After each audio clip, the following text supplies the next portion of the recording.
This video we are going to see module 3 network layers, the last topic, which is multicast routing algorithm.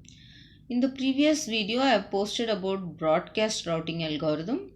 As we already discussed, broadcast is nothing but the communication that happens from one source to all the destination, whereas multicasting is nothing but from a source to a particular group, or the members who belong to a particular group, not to all. That is multicasting. So the routing algorithm, whichever we are going to use for the multicasting, is called multicasting routing algorithms, which we are going to see in this video.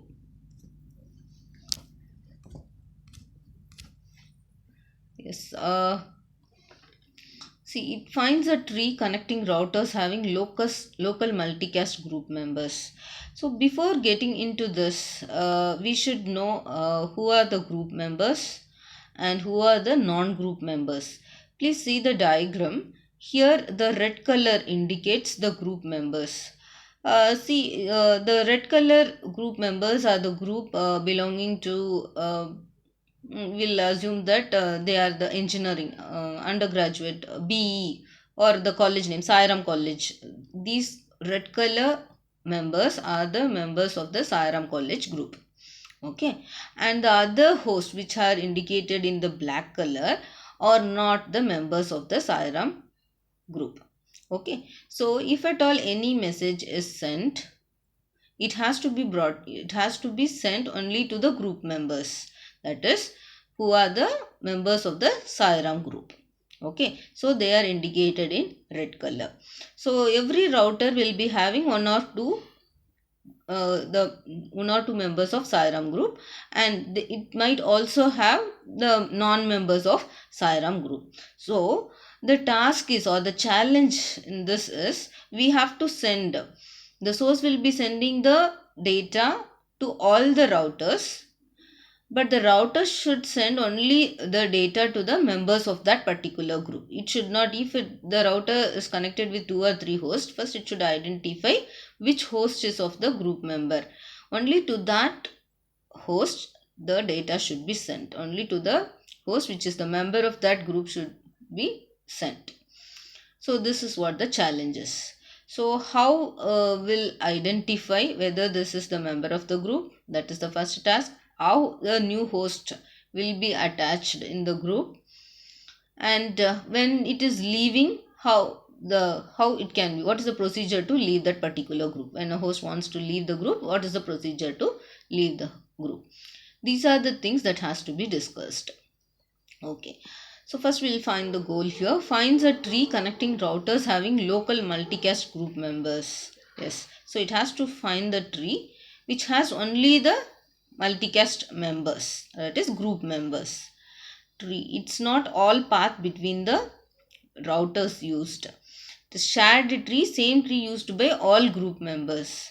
Okay, if the once we have to construct the tree, in that tree only the path should exist to the group members, to the routers which has the group members, and not to the other routers.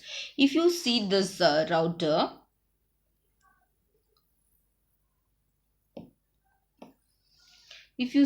router,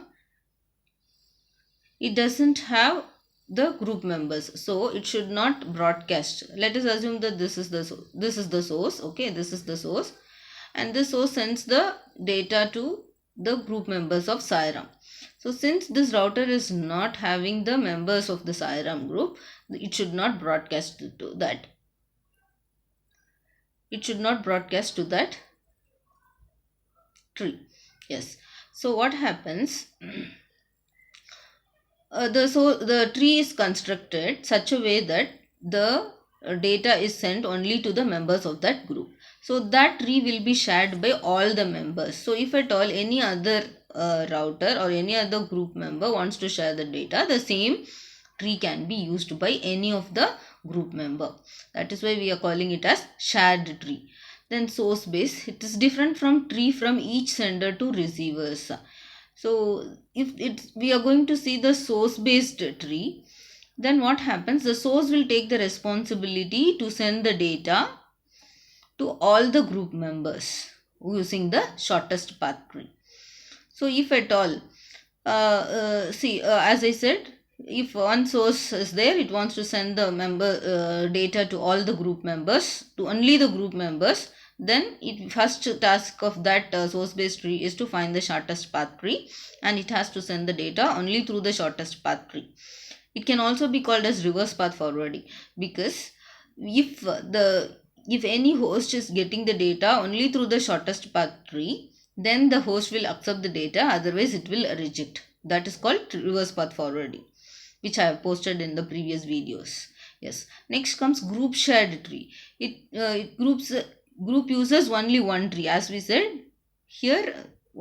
Initially a shortest path tree will be created, and that tree will be shared to all the group members, so that if they want to send the data, it can be used. It can also be called as chain, minimum spanning tree. Yes, if we are going to find the shortest path tree from the node, from every node to the other node, then it can also be called as a minimum spanning tree, which is a subset of the graph or tree.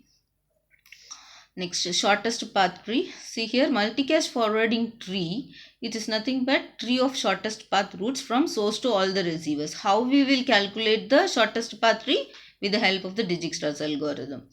Already I have posted how to find the shortest path using Dijkstra's algorithm. Please go through it to find the shortest path. Yes. See, if you see this diagram, the source is R1. If it wants to send the data to all the group members, then see, red color routers are nothing but the router which is connected with the group members, and the light blue color routers are the routers which doesn't have any group member connected to it. So they have found the shortest tree path to all the routers. If at all any path exists through the non-member router, then we have to follow that. Okay. Yes. See, this is the source based tree. So from R1 to R2, the shortest path is 1, and R2 to R3, the shortest path is the link called 3. Okay, so this tree which is mentioned in the red color, see, this is the shortest path through which, only through this path, the data should be forwarded to the group members. If it comes through some other route, if the data comes to this router 4 through this route, through this path, the data will not be accepted by R4. This concept is called a reverse path forwarding. Okay. Next, this is what I said, reverse path rely on router's knowledge of unicast short path from its sender. Each router has simple forwarding behavior. What is that? If multicast datagram received on incoming link on the shortest path back to the center, then flood datagram on all outgoing link. Otherwise, it will not. If it gets the packet from the shortest path only, if the R4 gets the shortest packet from R1, since this is the shortest path from R1 to R4 is the shortest path of the spanning tree, R4 will accept the data only if it gets through this link. If it gets through this link, it will reject. And once it gets the link, it will be forwarding to its own connected neighbors. Okay. So if it is getting from this path, it will not accept, it will discard, and it will also not forward to its neighbors. This is what reverse path forwarding is. Yes. This already we have seen. So what is pruning? Pruning is nothing but, see, if you see this router 7, as I said already, it doesn't have any group member which is connected.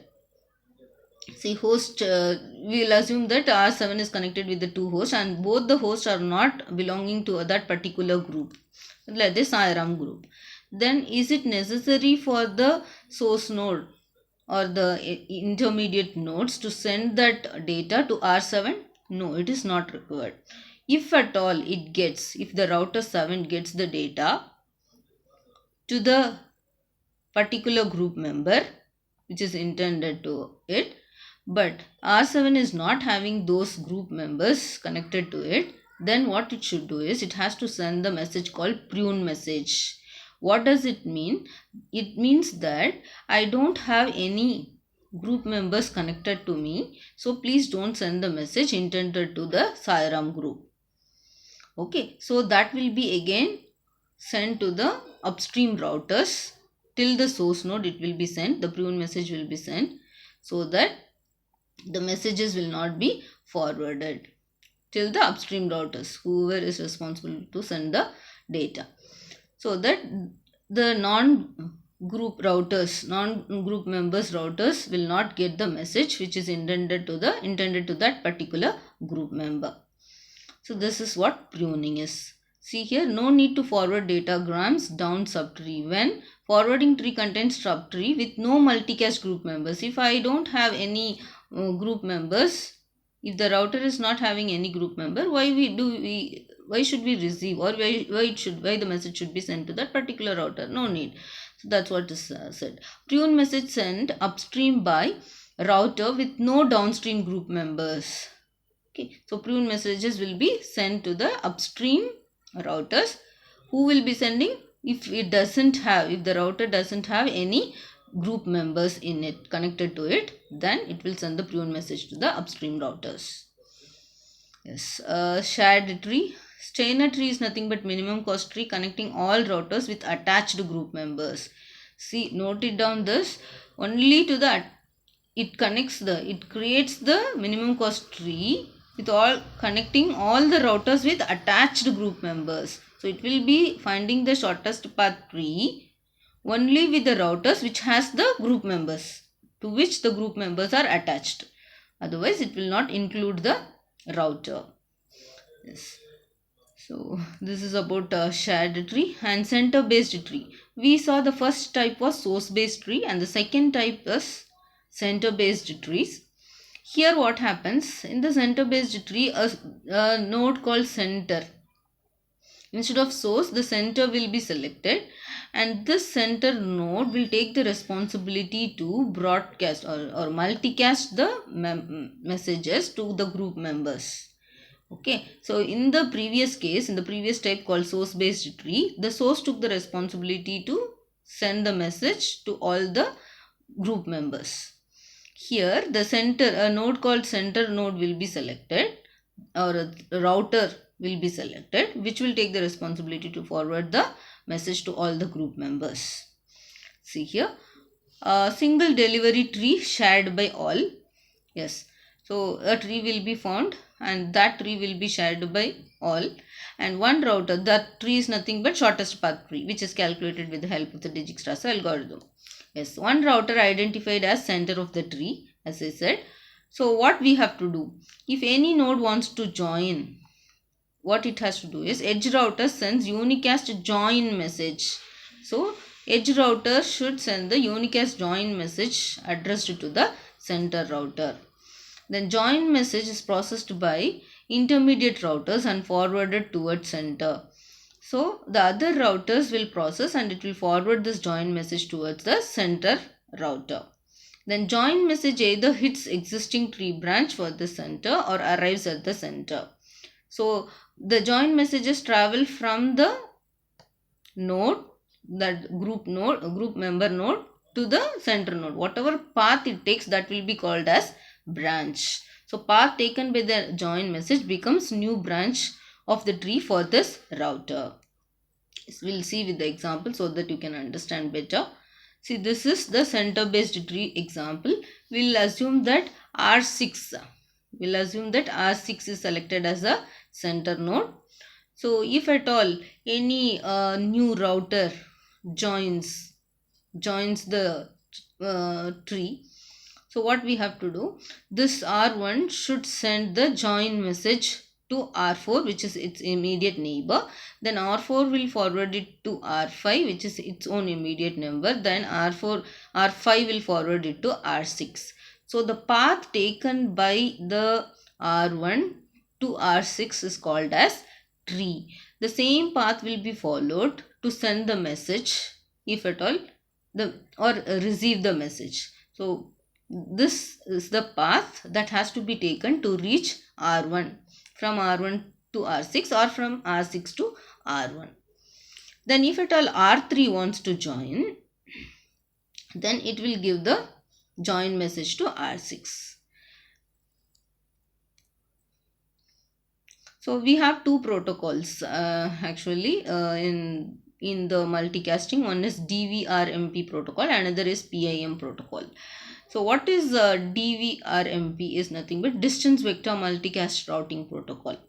What is the use of it? It does two things. One is flooding and the other one is pruning. So flooding is nothing but sending the message to all its group members. Pruning is the prune message will be sent by the router which is not having the group members in it. So those two things are taken care by the protocol called DVRMP, which is distance vector multicast routing protocol.